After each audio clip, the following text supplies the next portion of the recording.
Hi, well I just got this Worx Landroid robot lawnmower which I'm going to install, and I decided that I need to make a sort of garage for it.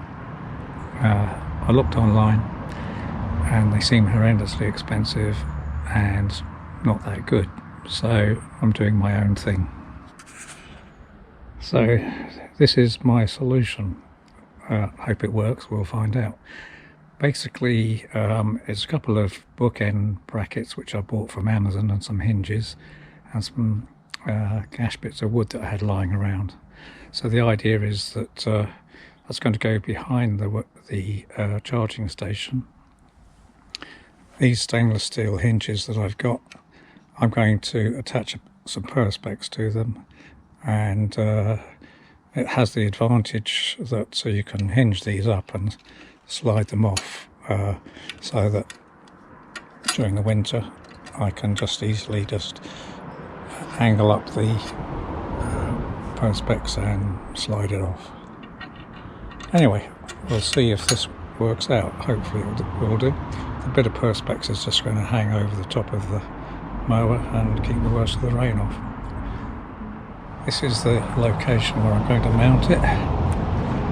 Normally that flower bed is full of flowers at this time of year, but because I was delayed in Australia in a rather nice beach location called Coogee due to coronavirus, when I got back to the UK, when they let me back, yeah, it was too late to put anything in, so it's just soil and weeds at the moment. I've got my piece of wood and device positioned so that it's be level when I put the charging station on it. So that will be my next task. So now I've affixed the charging base to the grass using the plastic screws that they provided that you can screw in with an Allen key. We've had a heck of a lot of rain recently, so the soil is very soft. It's not doing a great job at clamping down the base, but hey ho. So I've got my device in place behind the charging station.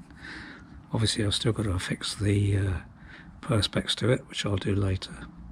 And you may notice a small wire fence just behind it.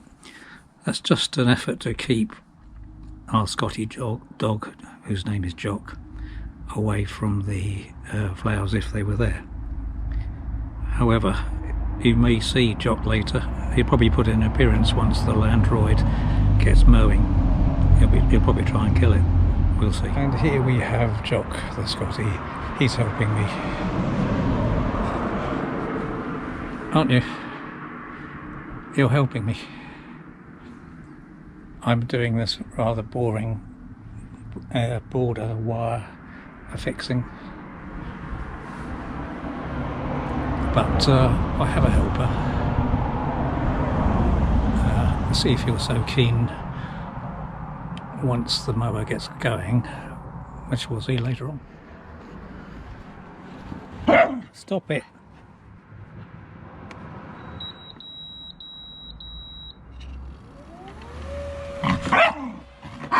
Jock, stop it. Oi, leave it alone.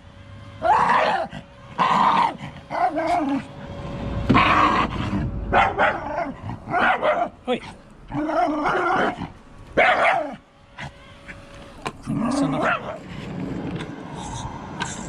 Well, Jock is inside now, and I'm doing just a very light cut on the lawn, just to see if the Landroid works. I'm calling it Max, after Max Verstappen, because he seems to have the same sort of erratic darting wheel that Jack type movement. I've got to say that the state of the lawn is really poor. We did have several weeks of really hot, really dry weather. There's absolutely no rain, followed by the last couple of weeks where it just rained all the time. So the lawn is in a terrible state. Admittedly, I was cutting it rather short, so hopefully I'm going to set the cut height to 30mm and this will level it the cover.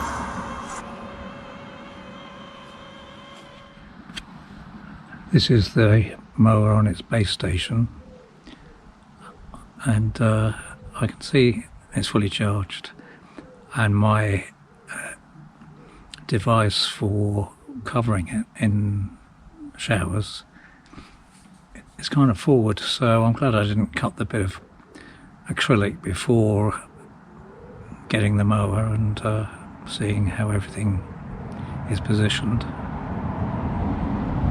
Let's have a look at the actual acrylic. So this is some 1mm acrylic glass which I got from a DIY shop when I was repairing a window pane in a shed, so I'm going to use that and cut that to size.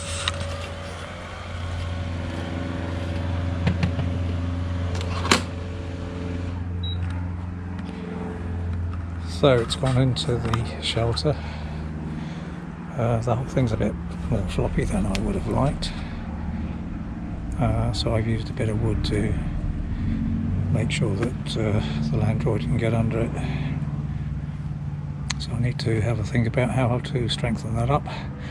I can lift this up and take it off from the screw on these hinges, but I've put a screw in just to make sure the whole lot doesn't blow away, so I would need to remove that screw first. But I've definitely found I need to readjust the boundary wire in a few places. So this is the completed item. It was all much more floppy than I wanted, but I will look at ways and means of strengthening it. In bad weather conditions I can easily slide off the acrylic lid and just cover up the charging station and maybe put the mower in the shed.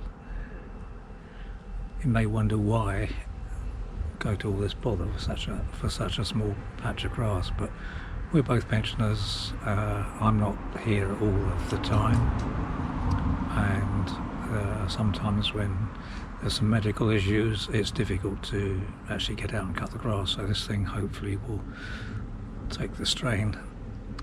Front grass still needs cutting manually, but hopefully this will do the job in the back garden and also produce a better lawn by cutting it on a schedule, because I've connected it to the internet, set up a schedule. Schedule covers zones of time when Jock won't be in the garden, or will make sure he's not in the garden, so that should be good. We'll see how it gets on in experience with various weather conditions.